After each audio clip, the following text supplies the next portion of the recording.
سورۃ الانبیاء کی آیت نمبر 25۔ الحمدللہ وکفی سلام علی عبادہ الذین اصطفی خصوصا علی سید الرسل وخاتم الانبیاء وعلى آلہ واصحابہ الاتقیاء اما بعد فاعوذ باللہ من الشیطان الرجیم بسم اللہ الرحمن الرحیم وما ارسلنا من قبلك من رسول الا نوحی الیہ انہ لا الہ الا انا فاعبدون وقالوا اتخذ الرحمن ولدا سبحانه بل عباد مكرمون لا يسبقونه بالقول وهم بأمره يعملون يعلم ما بين أيديهم وما خلفهم ولا يشفعون إلا لمن ارتضى وهم من خشيته مشفقون ومن يقل منهم إني إله من دونه فذلك نجزيه جهنم كذلك نجزي الظالمين وما ارسلنا من قبلك من رسول، اور نہیں بھیجے ہم نے آپ سے پہلے کوئی بھی رسول الا نوحی الیہ، مگر ہم نے ان کو یہی پیغام دیا انہ لا الہ الا انا، کہ حقیقت یہ ہے کہ میرے سوا کوئی معبود نہیں، فاعبدون، بس میری ہی عبادت کرو۔ وقالوا اتخذ الرحمن ولدا، اور یہ لوگ کہتے ہیں کہ رحمان نے اولاد بنا لی، سبحانہ، وہ اس سے پاک ہے، بل عباد مکرمون، بلکہ وہ تو اس کے معزز بندے ہیں، لا یسبقونہ بالقول، وہ اس سے آگے بات کر نہیں سکتے، وہم بامرہ یعملون، اور وہ اس کے حکم کے مطابق عمل کرتے ہیں، یعلم ما بین ایدیہم وما خلفہم، وہ جانتا ہے وہ سب کچھ بھی جو ان کے سامنے ہے اور جو ان کے پیچھے ہے، ولا یشفعون الا لمن ارتضی، اور وہ کسی کی سفارش نہیں کر سکتے سوائے اسی کے جس کو وہ اللہ پسند کرے، وہم من خشیتہ مشفقون، اور وہ اللہ کے خوف سے ڈرتے ہیں، ومن یقل منہم انی الہ من دونہ، اور اگر ان میں سے کوئی یہ کہے کہ وہ معبود ہے اللہ کے سوا، فذلک نجزیہ جہنم، تو یقیناً ہم اس کو بدلہ دیں گے جہنم کا، کذالک نجزی الظالمین، اور ظالموں کو ہم اسی طرح بدلہ دیتے ہیں۔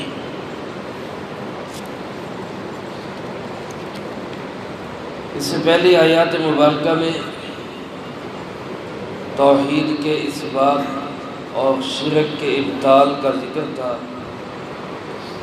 اللہ ایک ہے، اس کا کوئی ساجی اور شریک نہیں، یہ توحید ہے، اور اللہ کے ساتھ کسی کو بھی، چاہے کوئی انسان ہو، جن ہو، فرشتہ ہو، بے جان چیز ہو یا جاندار چیز ہو، کسی بھی مخلوق کو نفع نقصان کا مالک، موت و حیات کا مالک، عزت و ذلت کا مالک سمجھنا، یہ شرک ہے اور انتہا درجے کا ظلم ہے۔ میرے محترم دوستو، اللہ رب العالمین نے جناب نبی پاک صلی اللہ علیہ وسلم کو مخاطب کر کے فرمایا، میرے محبوب، ہم نے آپ سے پہلے بھی جتنے رسول بھیجے ہیں ان سب کا پیغام یہی تھا، اور وہ پیغام ہم نے ان کو دیا تھا کہ میرے سوا کوئی معبود نہیں۔ یہ کوئی نئی اور انوکھی بات نہیں ہے۔ جب رسول اللہ صلی اللہ علیہ وسلم توحید کی دعوت دیتے اور آپ فرماتے ہیں بھئی تمام امور کی تدبیر صرف اللہ کرتا ہے۔ تو لوگ عجیب کہتے ہیں، کفار مکہ کہا کرتے تھے اجعل الآلہۃ الہ واحدہ، اس نے سارے معبودوں کا ایک ہی معبود بنا دیا، ان ھذا لشیء عجاب، یہ تو بہت بڑی عجیب چیز ہے، اس کو بڑا قابل تعجب سمجھتے تھے، ایک اللہ سارے کام کیسے کر سکتا ہے؟ تو اس پہ اللہ پاک نے فرمایا کہ میرے محبوب آپ کوئی انوکھی چیز تو نہیں لے کر آئے، کوئی ایسی بات تو نہیں کی کہ جو آپ سے پہلے کسی نے نہیں کی۔ حضرت ابراہیم علیہ السلام کو یہ بھی اللہ کا نبی مانتے ہیں، اور ابراہیم علیہ السلام کی دعوت بھی یہی تھی کہ اللہ ایک ہے، اس کا کوئی ساتھی اور شریک نہیں۔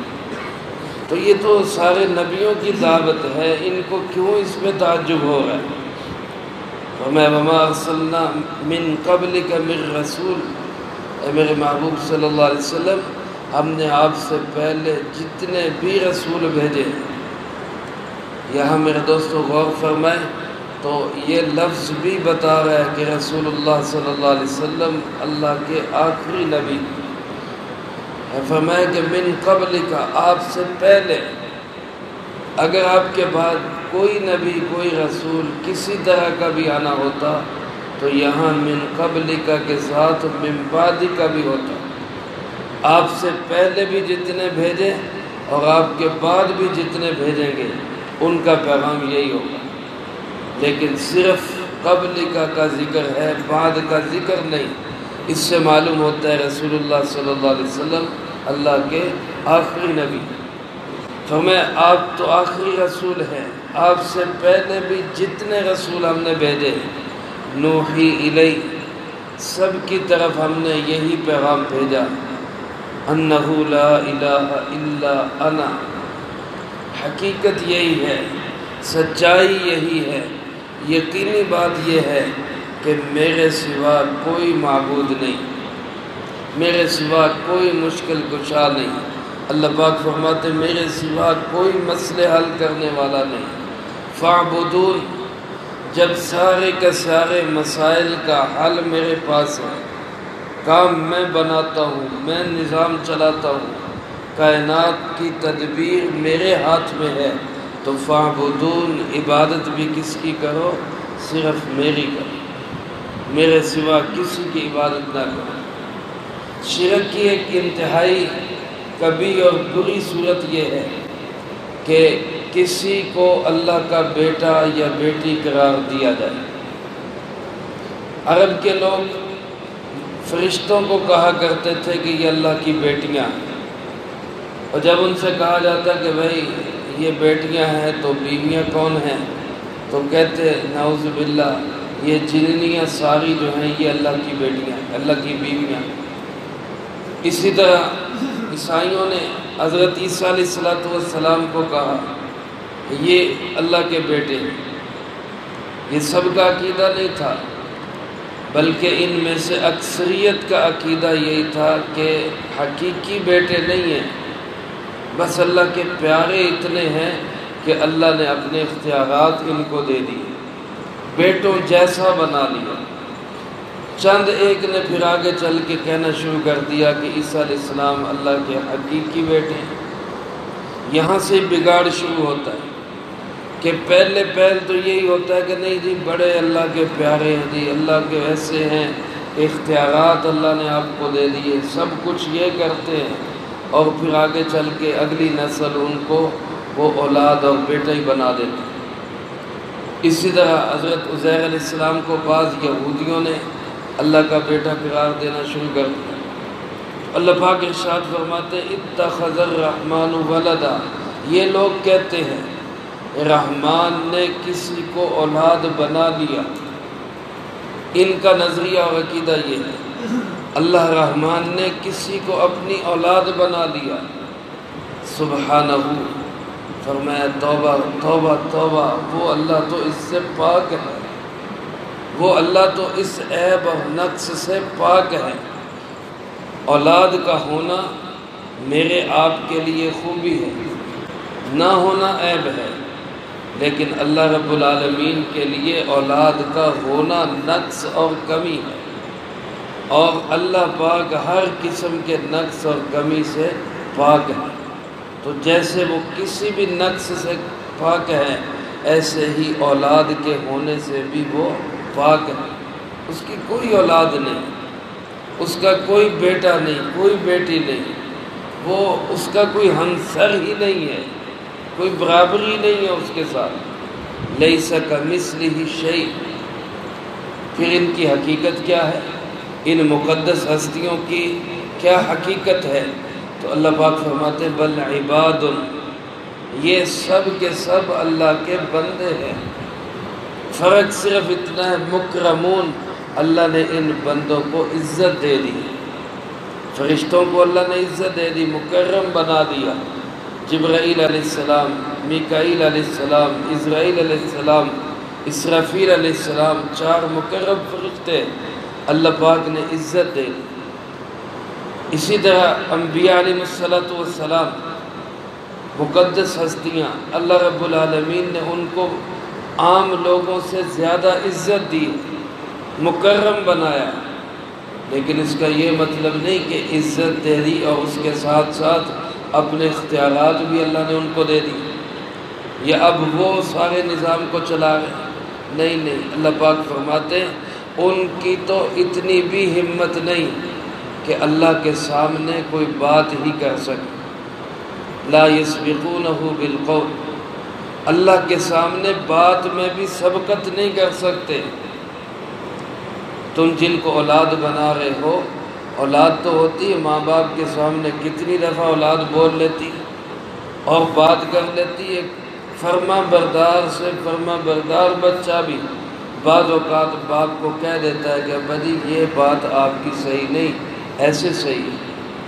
نافرمان تو منہ پھٹ تو دوسرے انداز سے کہہ دے گا، لیکن فرما بردار بھی کبھی کوئی بہتر تجویز اللہ اس کے دل میں بھی ڈال دیتے ہیں، اور وہ کہہ دیتا ہے کہ ابا جی یہ بات ایسے صحیح ہے، ایسے صحیح نہیں، اور حقیقت بھی ہوتی ہے۔ لیکن اللہ پاک فرماتے کہ ان کی حیثیت تو ایسی ہے کہ میرے سامنے کوئی بات کر ہی نہیں سکتا۔ اولاد ہو اور ماں باپ کو کہہ نہ سکے، بات نہ کر سکے، ان کو کوئی تجویز نہ دے سکے، یہ تو ہو نہیں سکتا۔ تو اگر اللہ کا کوئی بیٹا بیٹی ہوتی تو وہ کسی موقع پہ تو وہ بھی اللہ کو کہتے کہ نہیں جی آج تو ایسے ہونا چاہیے، آج تو یہ بات ہونی چاہیے۔ اولاد کے ہاتھوں اللہ بھی مجبور ہو جاتا ہے، اور جو مجبور ہے وہ اللہ نہیں ہوتا، اللہ تو جابر ہوتا ہے۔ اس لیے فرمائے لا یسبقونہ بالقول، کسی بات میں بھی وہ اللہ کی نافرمانی نہیں کر سکتے۔ وہم بامرہ یعملون، کسی کام میں بھی اللہ کی مخالفت نہیں کر سکتے، نہ قولی طور پر نہ فعلی طور پر، کسی اعتبار سے کوئی فرشتہ، کوئی اللہ کا نبی اللہ رب العالمین کی خلاف ورزی ہرگز نہیں کر سکتا۔ تو یہ اولاد کی صفات نہیں ہوتی، اولاد ایسی نہیں ہوتی، یہ بندے ہیں، عباد ہیں، غلام ہیں اللہ رب العالمین کے۔ اور فرمائی ان کی تو صورتحال یہ ہے کہ یعلم ما بین ایدیہم وما خلفہم، ان کے آگے کیا ہے، ان کے پیچھے کیا ہے، ان کا ماضی کیا ہے، ان کا مستقبل کیا ہے، اللہ رب العالمین سب کو جانتا ہے، سب کچھ پتہ ہے اس کو۔ اور اللہ پاک سے کسی انسان، کسی فرشتے، کسی جن کی کوئی حالت مخفی نہیں۔ فرمایا اور ان کی صورتحال یہ ہے کہ ولا یشفعون الا لمن ارتضی، یہ اللہ کے سامنے بغیر اس کی مرضی کے کسی کی سفارش نہیں کر سکے، کسی کی سفارش نہیں کر سکے۔ آج آپ حضرات جانتے ہیں، کاروباری حضرات ہیں، ملوں کے، فیکٹریوں کے مالک ہیں، گھروں کے مالک ہیں، کتنے معاملات ایسے ہیں آپ کی اولاد سفارش کرتی ہے بجی اس کا یہ کام کر، آپ نہیں چاہتے ہوتے اولاد سفارش کر دیتی اور آپ کو ان کی بات ماننی پڑتی۔ جبکہ اللہ پاک فرماتے ہیں کہ میرے تو یہ مقدس ہستیاں اور یہ مقدس بندے بھی میری مرضی کے بغیر کسی کی سفارش بھی نہیں کر سکتے۔ وَلَا يَشْفَعُونَ إِلَّا لِمَنِ ارْتَضَىٰ، اور بلکہ اس سے آگے کی صورتحال یہ ہے، فرمایا وَهُم مِّن خَشْيَتِهِ مُشْفِقُونَ، یہ تو خود اللہ کے خوف سے ڈرتے ہیں، یہ تو خود اللہ سے ڈرتے ہیں۔ اب جس کو ڈر ہو، جو اللہ کی مرضی کے بغیر سفارش نہ کر سکے، جو اللہ کے کسی قول اور فعل میں اللہ کی خلاف ورزی نہ کر سکے، وہ اللہ کا ساجی اور شریک نہیں ہوتا، وہ اللہ کا بندہ اور غلام ہوتا۔ تو مقدس سے مقدس ہستی، کائنات میں سب سے مقدس ہستی جناب محمد کریم صلی اللہ علیہ وسلم، اللہ پاک کی مخلوق میں سب سے مقدس، لیکن آپ بھی کیا ہے؟ عبدہ و رسول، اللہ کے بندے ہیں اور اس کے رسول۔ اس لیے کسی بندے کو خدا بنانا، کسی بندے کو معبود بنانا، کسی کو مشکل کشا یا حاجت روا سمجھنا، یا کسی کو اللہ کے اختیارات کا مالک سمجھنا، یہ ساری شرکیہ صورتیں، اللہ ہم سب کو اس سے محفوظ رکھے۔ اللہ پاک فرماتے ہیں ان کی تو صورتحال یہ ہے، وَمَن يَقُلْ مِنْهُمْ، ان میں سے اگر کوئی یہ کہے انی الہ من دونی، اللہ کے سوا میں معبود ہوں، کہہ نہیں سکتا۔ جبرائیل، میکائیل، اسرافیل، عزرائیل، اللہ کے مقدس فرشتے، انبیاء علیہ السلام، آدم سے لے کے جناب محمد کریم علیہ السلام تک، اور پھر اولیاء اللہ، بزرگان دین، کوئی بھی ان میں سے یہ نہیں کہہ سکتا کہ اللہ کو چھوڑ دو میری عبادت کرو، یہ نہیں کہہ سکتا۔ لیکن فرمایا اگر ان میں سے کوئی یہ بات کہے فَذَلِكَ نَجْزِيهِ جہنم، تو ہم اس کو بھی جہنم کی سزا دیں۔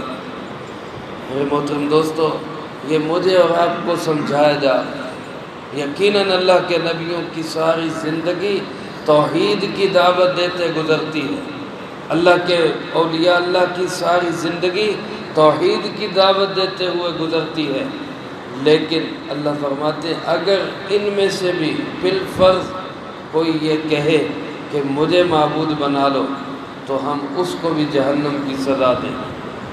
یہ ایسے ہی ہے جیسے دوسری جگہ اللہ پاک نے ارشاد فرمایا لَإِنْ أَشْرَكْتَ لَيَحْبَطَنَّ عَمَلُكَ، آپ صلی اللہ علیہ وسلم کو خطاب کیا جا رہا ہے، اگر آپ نے شرک کیا، حالانکہ رسول اللہ صلی اللہ علیہ وسلم شرک تو بہت دور کی بات، معمولی سے گناہ سے بھی پاک ہے، معمولی سی لغزش اور کوتاہی سے بھی پاک ہے، اور اللہ کا وعدہ ہے کہ اگر آپ سے بالفرض کوئی بھی غلطی سرزد ہوئی ہے آگے پیچھے، ہم نے اس کو بھی معاف کر دیا۔ لیکن اس کے باوجود فرمایا مجھے اور آپ کو سنانے کے لیے کہ شرک اتنی خطرناک بیماری ہے کہ اگر میرا محبوب بھی کرے گا لَيَحْبَطَنَّ عَمَلُكَ، تو اس کے بھی سارے اعمال ضائع ہو جائیں۔ اس لیے میرے محترم دوستو، آج اس شرک کی بیماری سے بچنا یہ بہت ضروری ہے۔ کسی بھی چیز کو، کسی بھی انسان کو، کسی بھی بڑی سے بڑی طاقت کو ہم یہ نہ سمجھیں کہ یہ اللہ کے مقابلے میں ہے، اللہ کے برابر ہے، یا یہ ہمارے مسئلے حل کر سکتا ہے، یا یہ ہمارا مشکل کشا ہے، یا یہ ہمیں نفع پہنچا سکتا ہے یا نقصان سے بچا سکتا ہے۔ یہ سارے کام کرنے والا صرف اور صرف ایک اللہ، نفع بھی وہی پہنچاتا ہے، نقصان سے بھی وہی بچاتا ہے، بیماریاں بھی اسی کے حکم سے آتی ہیں، شفا بھی وہی دیتا ہے، عزتوں کا مالک بھی وہی اللہ ہے، ذلتوں سے بھی بچانے والا وہی اللہ ہے، اور نفع اور نقصان، موت اور حیات، سب کچھ کس کے ہاتھ میں ہے؟ ایک اکیلے اللہ رب العالمین کے ہاتھ میں۔ ہم مقدس ہستیوں کی عزت کریں گے، احترام کریں گے، ان کو ان کے درجے میں رکھیں گے، اولیاء اللہ کو ان کے ساتھ محبت اور عقیدت کا رشتہ یہ ہمارا استوار رہے گا۔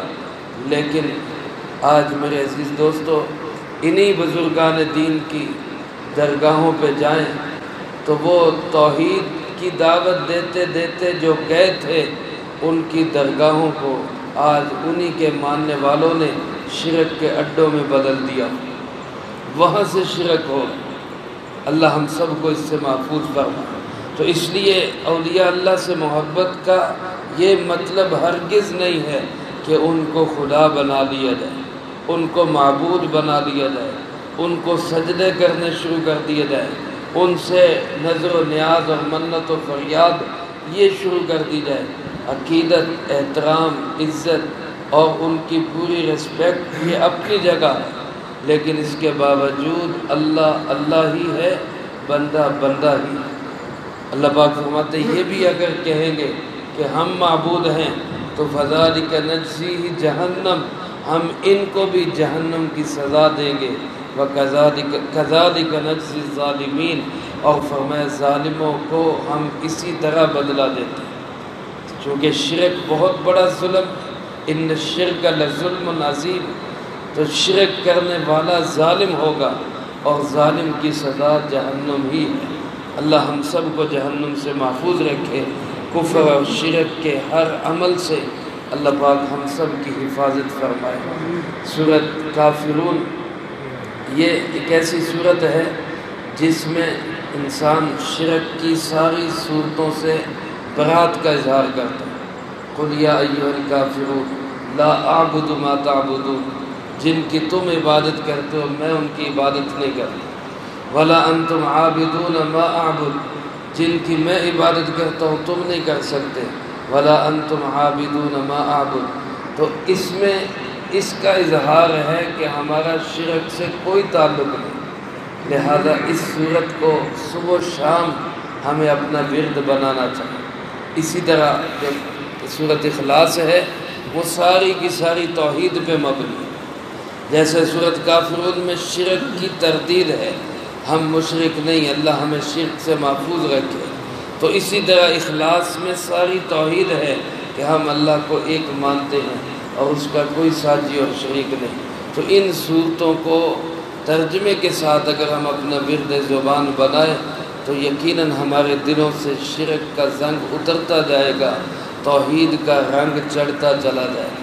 اللہ پاک ہم سب کے دلوں کو اپنی توحید کے ساتھ مزین فرمائے، جو کہا سنا اس کو زندگی میں لا کے دوسروں تک پہنچانے کی توفیق عطا فرمائے۔